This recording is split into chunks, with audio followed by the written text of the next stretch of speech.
Opa, beleza? Tudo bem com vocês? Espero que seja bem, muita saúde, muita alegria e muita paz. Vamos lá no artigo 550, falar de ação de exigir contas. Aquele que afirmar ser titular do direito de exigir contas requererá a citação do réu para que as preste ou ofereça a contestação no prazo de 15 dias. Então, o pedido da inicial aí da ação de exigir contas, a citação do réu para prestar ou oferecer contestação.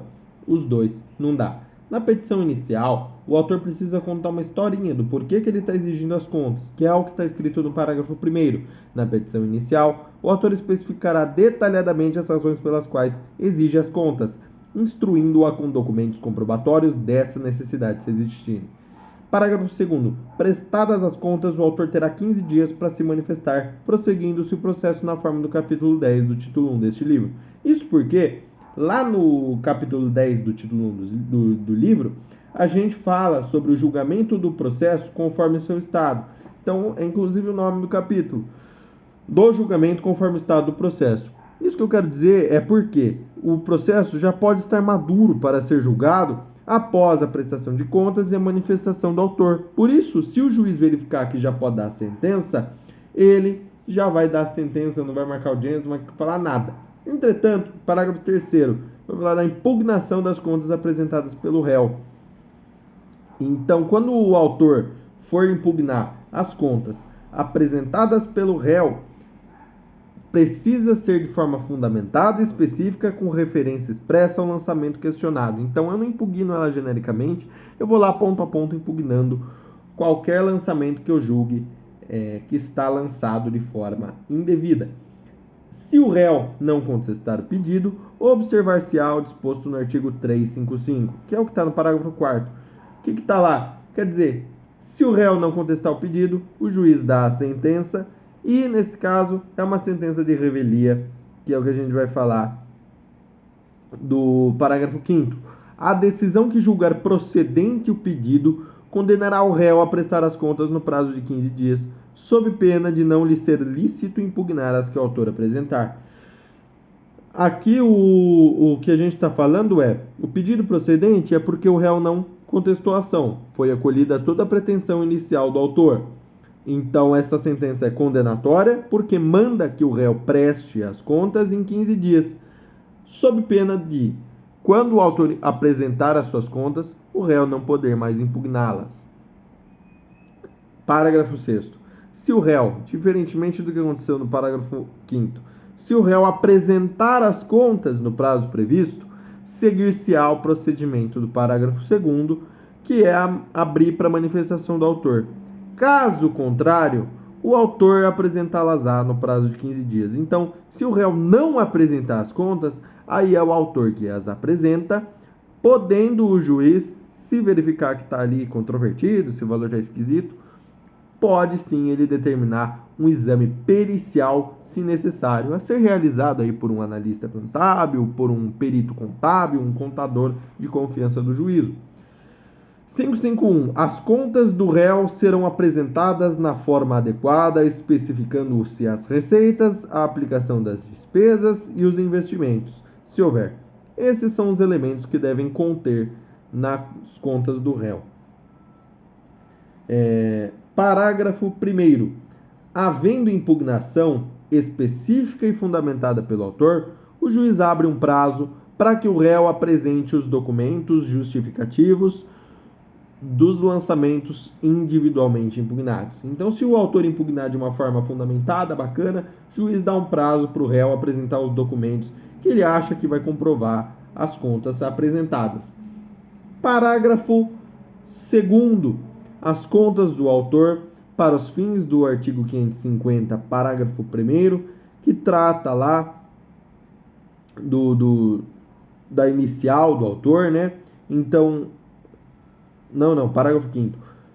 Quando o autor apresentar as contas, no caso de revelia do réu, o autor também precisa apresentar contas de forma fundamentada, sob pena de ser designada aí uma perícia, um contador do juízo para analisar as contas do autor.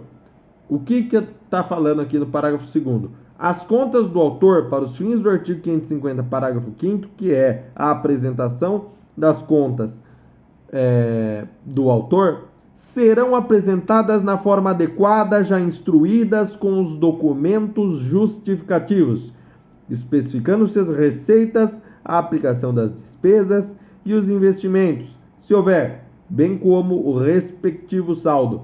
Então, aqui, pelo parágrafo 2º, a gente entende que as contas do autor seguem as mesmas regras que as contas do réu. 552. A sentença apurará o saldo e constituirá título executivo judicial. Se eu entro com uma ação, por exemplo, de prestação de contas contra um condomínio, porque eu entendo que a parcela do condomínio está indevida, está muito alta, o condomínio vai lá, apresenta as contas, eu impugno de forma fundamentada e, a princípio, eu, autor, julgo que eu tenho que pagar R$300 de condomínio, enquanto que o condomínio assinala que o correto é 500 e o juiz, por meio aí da ponderação, viu as contas do autor, viu as contas do réu, viu que o valor devido para o condomínio não é nem 300 e nem 500. Ele acha que o devido é 400. Então ele fixa isso em sentença. Essa sentença vira um título judicial, um título executivo, que pode aí ter validade tanto para o autor quanto para o réu, para o que ele entender de direito.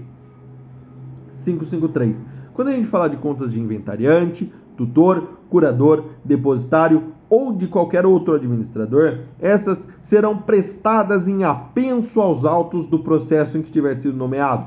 Claro, se eu estou lá no processo de inventário, sou o inventariante, preciso prestar as contas, eu presto essas contas no mesmo processo, mas de forma pensada, né? Não vou colocar lá direto nos mesmos autos. Eu entro com o processo em apenso, é um filhotinho do processo, fica grudado lá no sistema do SAGE. Então, isso que o 553 fala. Não posso sair distribuindo em qualquer vara, em qualquer foro, em qualquer comarca. É sempre em apenso aos autos do inventário, ou da tutela, ou da curatela, ou do depósito, enfim, do processo que for competente para depositar essas contas, para prestar essas contas. Único do artigo 553. Se qualquer dos referidos no caput for condenado a pagar o saldo e não o fizer no prazo legal, o juiz poderá destituí-lo, sequestrar os bens sob sua guarda, glosar o prêmio ou a gratificação a que teria direito e determinar as medidas executivas necessárias à recomposição do prejuízo.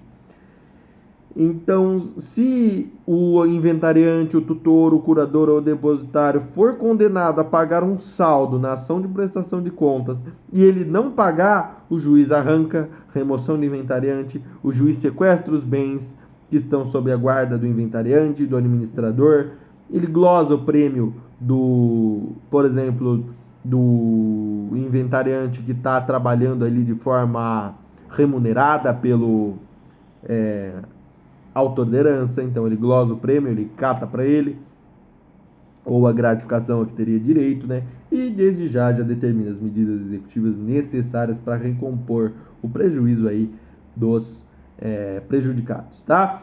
Esses aí foram artigos da ação de exigir contas, eu não quis estender muito, os artigos são esses os mais importantes, não vou ler mais do que isso e eu espero que eu tenha ajudado.